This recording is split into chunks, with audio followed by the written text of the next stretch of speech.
திரு ஷாம், உங்கள்கிட்ட இருந்து தொடங்கிடலான்னு நினைக்கிறேன். அடிப்படையில் பல முக்கிய விஷயங்களுக்கான ஒரு விடை காணும் ஆண்டாக 2024 அமைய இருக்கின்றது. குறிப்பாக தமிழ்நாடு எடுத்துக்கிட்டோம்னா இதில் பிரதான எதிர்க்கட்சி யார் என்பதை தீர்மானிக்கக்கூடிய ஒரு தேர்தலாக கூட 2024 வரலாம்.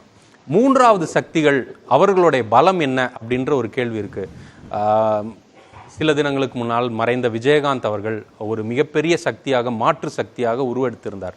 ஆனால் விஜயகாந்தை தொடர்ந்து இன்னும் நாம் தமிழர் கட்சி, பாட்டாளி மக்கள் கட்சி போன்ற கட்சிகள் ஒரு பலமான அணியாக இருக்குமா? இப்படியான கேள்விகள்லாம் இருக்குது. பிரதான எதிர்க்கட்சி யார் அப்படின்ற கேள்விகளுக்கு இப்பொழுது விடை இருக்கின்றது. அதிமுக தான் பிரதான எதிர்க்கட்சி. ஆனாலும் பாரதிய ஜனதா கட்சி நாங்கள் வேகமாக வளர்ந்து வரக்கூடிய கட்சி, நாங்கள் இரண்டாவது இடத்தை பிடிப்பதற்கு ரொம்ப நாள் ஆகாதுன்னு சொல்றாங்க. அந்த மாதிரியான விஷயங்களுக்கெல்லாம் விடை கிடைக்க வாய்ப்பு இருக்கின்றதா?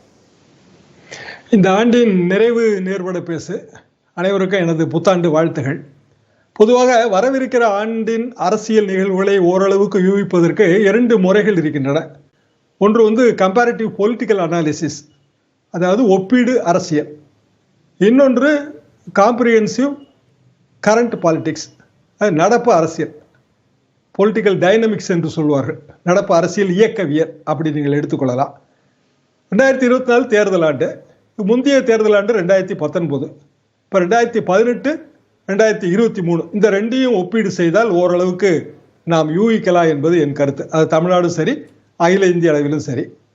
2018 காங்கிரஸ் கட்சி பெரிய அளவுக்கு ரிசர்ஜன்ஸ் இருந்தது. ராகுல் காந்தி காங்கிரஸ் கட்சியோட தலைவராக இருந்தார். ரிசர்ஜன்ஸ் இருந்தது. இப்போது வெற்றி வாய்ப்பு இழந்திருக்கிற மாநிலங்களில் அவர்கள் வெற்றி பெற்றிருந்தார்கள். ஆனால் 2019 ரிசல்ட் வேறவாக இருந்தது. பாரதிய ஜனதா எல்லா மாநிலங்களிலும் பெரிய வெற்றி பெற்றது. 350 இடங்களுக்கு மேல என்டிஏ கூட்டணி. அப்ப 2024, 2023 என்னாச்சு? இந்த 3 மாநிலங்களிலும் காங்கிரஸ் கட்சி தோல்வி அடைந்திருக்கிறது. அதாவது போன வெற்றியில் காங்கிரஸ் கட்சி உத்தரப்பிரதேசம் போன்ற மாநிலங்களில் கூட்டணி அமைப்பதிலே கடும் நிபந்தனைகள் விதித்து கூட்டணி அமையாமல் போனது. உதாரணமாக சமாஜ்வாதி தனியாக போட்டி போட்டது. கிட்டத்தட்ட 80க்கு 80 பாரதிய ஜனதா என்கிற ரீதியில் உத்தரப்பிரதேசம் வந்தது. இந்த ஆண்டு காங்கிரஸ் அடி வாங்கி இருப்பதால் நிதர்சனத்துக்கு வந்திருக்கிறது. அதாவது கரண்ட் பொலிட்டிக்கல் டைனமிக்ஸ், நடப்பு அரசியல் இயக்கவியலுக்கு அது வந்திருக்கிறது. எனவே இந்தியா கூட்டணியை இன்னமும் வலிமைப்படுத்துவார்கள் என்பது எனது எதிர்பார்ப்பு. பாரதிய ஜனதா அதற்கு ஒரு ஃபார்முலா வைத்திருக்கிறது. அதை நரேந்திர மோடி அவர்களே தெளிவாக கூறியிருக்கிறார்கள். அதாவது 50% பாரதிய ஜனதாவின் ஓட்டு வங்கியை உயர்த்த வேண்டும் என்பது உள்ளரங்க கூட்டத்திலே அவர் வெளிப்படுத்திய கருத்து. அப்படி 50% என்றால் நடப்பு 38-40%. இன்னும் 10% எப்படி உயர்த்துவது என்கிற கேள்விக்கு அவர் விடையளித்திருந்தார். அதாவது இந்து ஓட்டு வங்கியிலே 80% நாம் கொண்டு வந்தால் தேசிய சராசரி 50% மாறும். இப்போது இந்து ஓட்டு வங்கி கிட்டத்தட்ட 60% இருக்கிறது. அதை 80ஆக உயர்த்துங்கள். இது பிரதமர் அவர்களின் வியூகமாக தெரிகிறது. அதற்கு வழிவகை அயோத்தியிலே ராமர் கோயில் திறப்பு விழா. இன்னும் சொல்ல போனால் முதல் அழைப்பதிலேயே முதலமைச்சர் இல்லத்திற்கு சென்று கொடுத்திருக்கிறார்கள். இதெல்லாமே ஒரு அரசியல் சூசகம்தான். பாரதிய ஜனதா அது இப்போது ரொம்ப ரிசர்ஜென்டாக இருக்கிறது. அதாவது மிகவும் துடிப்பாக இருக்கிறது, துள்ளலாக இருக்கிறது, வேகமாக தெரிகிறது. எனவே அந்த 3வது ஹேட்ரிக் வெற்றி என்கிற பிரதமரின் நோக்கம் நிறைவேறுமா என்பதை நாம் 2003, 2004 நிலைமைக்கு போய் பார்க்க வேண்டும். அதாவது 2003 வாஜ்பாய், 98 வாஜ்பாய், மீண்டும் 99 வாஜ்பாய், 2003 இந்தியா ஒளிர்கிறது கேம்பெயின், 2004 ஹேட்ரிக் வெற்றிக்கு வாஜ்பாய் அவர்கள் முயற்சித்தார்கள். ஆனால் வெற்றி கிடைக்கவில்லை. என்ன காரணம் என்றால் எதிர்க்கட்சிகள் ஒன்றாக இணைந்து தேர்தலை சந்திப்பதற்கு ஓரளவுக்கு வாய்ப்பு கிடைத்தது. UPA 1. அப்படியானால் இப்போதும் அப்படியான ஒரு நிலைமை வர வேண்டும்.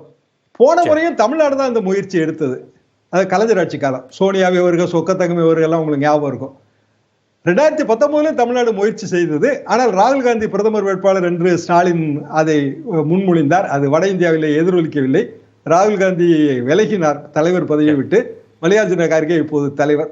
அப்படி என்றால் தமிழ்நாடு மீண்டும் அதே முயற்சியிலே இருக்கிறது, இந்தியா கூட்டணியை முன்னிறுத்துவதன் மூலமாக. அதற்கு ஏற்றாற் போல இங்கு அரசியல் களத்தை அமைப்பதற்கு திமுக முயற்சிக்கிறது. இப்படித்தான் நான் இந்த 2024 ஒரே ஒரு சிக்கல் தான். இதுல திமுக இங்க கூட்டணி அமைக்கிறதுல ஒரு முன்னோடியாக இருக்குது. அதுல எந்த பிரச்சனை இல்லை. ஆனா 2 விஷயங்கள் ஒருவேளை அந்த கூட்டணியிலேயே சிக்கல் ஏற்படுத்தி இருக்கின்றதோ என்கின்ற ஒரு கேள்வி. ஒன்று, சனாதனம் குறித்து பேசிய விஷயம், அது அங்க தாக்கத்தை ஏற்படுத்தி இருக்கின்றதா என்கின்ற கேள்வி. வட இந்தியாவில் இந்த சனாதனம் குறித்து திமுக பேசினதை காங்கிரஸ் பேசியதாக அவங்க பாரதிய ஜனதா கட்சி பிரச்சாரம் நாங்கள் செஞ்சோம், அதனால தான் இவர்களோட தோல்வி மத்திய பிரதேச, ராஜஸ்தான், சத்தீஸ்கர்ல அப்படின்னு சொல்லி சில பாஜக தலைவர்கள் அங்கு பேசுறாங்க. அது ஒன்று. 2, ஹிந்தி. இப்போ சமீபத்தில் இந்தியா கூட்டணியில கூட ஒரு சர்ச்சை கிளம்பியது. நிதிஷ்குமார் வந்து நீங்க ஏன் ஹிந்தி பேச வேண்டியதானே, இந்திய தேசிய மொழியை நீங்க கத்துக்கொள்ளாம அது என்ன டிரான்ஸ்லேட் பண்ணணும்னு கேட்டதாக வந்த செய்தி. இந்த மாதிரியான விஷயங்கள் ஒருவேளை இந்த ஒருங்கிணைப்புக்கு ஒரு தடைக்கல்லாக ஒரு முள்ளாக இது வந்து இருக்குமோ அப்படின்ற ஒரு வாய்ப்பு இருக்கா? ஒருங்கிணைப்புக்கு ஒரு முள்ளாக இருக்கும் என்பதுல மாற்று கருத்தே இல்லை. காரணம் வந்து இது திராவிட பூமி. ஒரு 200 வருடமாக சில விஷயங்கள், உதாரணமாக இந்திய திமுக ஆதரித்தால் எங்களை போன்றவர்களே வந்து வெறுத்து போய்விடுவோம். நாங்களாம் இந்திய எதிர்ப்பு போராட்ட காலத்திலிருந்து வந்தவர்கள். அதே போல சனாதன எதிர்ப்பு என்பது மூட நம்பிக்கை எதிர்ப்பு தான். பெரியார் காலத்திலிருந்து, அதுக்கு முன்பே அயோத்தியாச பண்டிதர் காலத்திலிருந்து அது இருக்கிறது. ஆனால் வட இந்தியாவிலே அது வந்து ஒரு முள் தான். அதில் எனக்கு மாற்று கருத்தே இல்லை. அதை தாண்டித்தான் அந்த இந்தியா கூட்டணி வர வேண்டும். காரணம், அந்த மாநில அரசியல்னு வரும்போது மாநில கட்சிகளுக்குன்னு தனித்துவம் இருக்கும். அதை விட்டு கொடுக்க முடியாது. வெஸ்ட் பெங்கால் எடுத்தீங்கன்னா கண்டிப்பாக மம்தா பானர்ஜிக்கு என்று ஒரு தனித்துவம் இருக்கத்தான் செய்யும். இதை அனுசரித்து போவதுதான் காங்கிரஸ் கட்சியோட புரிதலா இருக்கணும். அதாவது 2019 அவங்க செஞ்ச தவறு விட்டு கொடுத்தாலும் அனுசரிப்பு இல்லாமல் செய்தது. அந்த தவறை மீண்டும் செய்தால் பாரதிய ஜனதா ஆட்சிக்கு வருவதை யாராலும் தடுக்க முடியும். யதார்த்தத்துக்கும் நிதர்சனத்திற்கும் காங்கிரஸ் ஒருவேளை வருவதற்கான வாய்ப்பு இருக்கு. இந்த தோல்விகள் வந்து அதுக்கு காரணமா இருக்குன்ற சொல்றீங்க.